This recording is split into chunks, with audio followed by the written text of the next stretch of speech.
respect to India, like you spoke about logistics space, it's one of the most exciting ones at this point in time.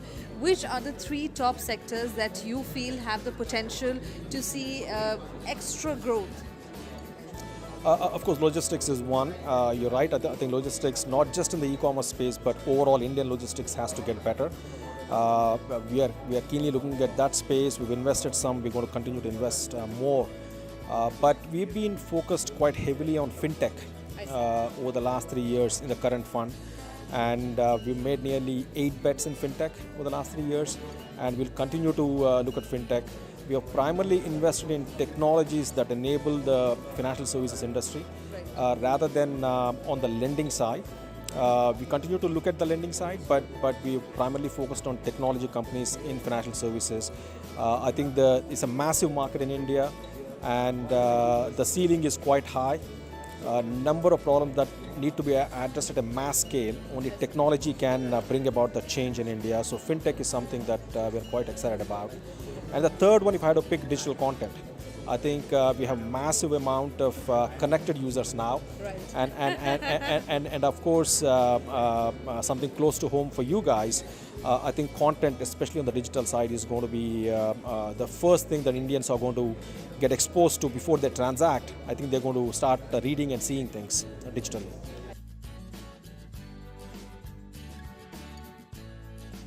With respect to the competition coming in from global companies, there are Indian startups that feel very crushed, and that is something that cannot be ignored. As investors, how do you think that this problem can be resolved? Is this a regulatory resolution that is merited, or hand-holding by the investors, or do you think that the entrepreneurs should up their ante and bring products and services that are competent enough to compete with global counterparts? Yeah, I think we are a democratic country, and we also believe in capitalism and free markets. I think we should continue to believe in that. I don't think we need to shut down our borders to an extent the way China has been able to do, and it did help local ecosystem. Sure. But we are different from China.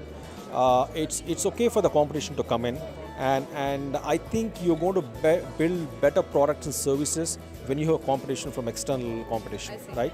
And the most evolved companies and most competitive companies are going to come to India. When they come from US or Europe, doesn't really matter. It's okay to take on the competition. I think Indian entrepreneurs are smart enough.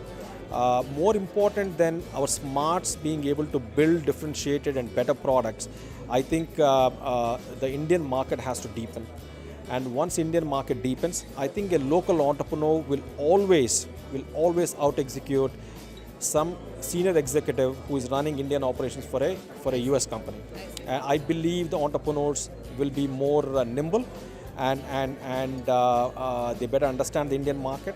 They can always out-execute foreign companies, because that's going to be run by professionals, not by a passionate entrepreneur. So I don't think we should be afraid of foreign competition. I think competition is welcome. We need to be better and we understand India better than they do, and we have entrepreneurs running our companies, not professionals. Takeovers. Today we're talking about Indian entrepreneurs building beautiful companies that have the potential of giving good returns that would translate into M&As.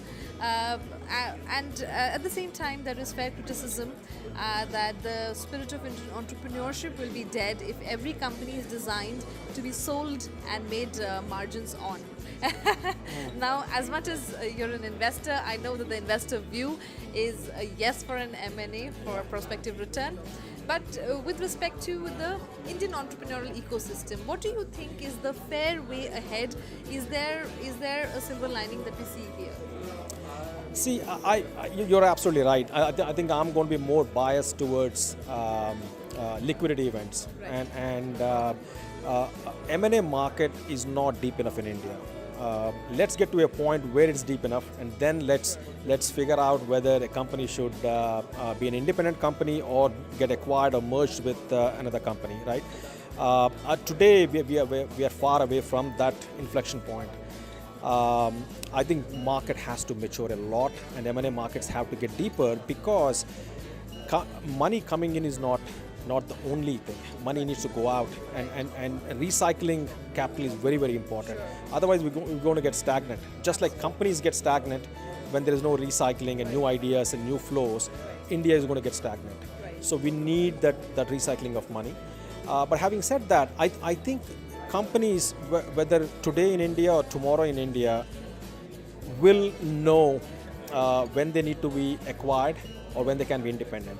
I mean, it's an unwritten rule how that happens. Either you acquire somebody, either you eat your competition, or you get eaten, right? Yes. So it's a natural way. The way it happens in the wild world and West, it'll happen in India. It'll be very, very natural. You don't plan for these things.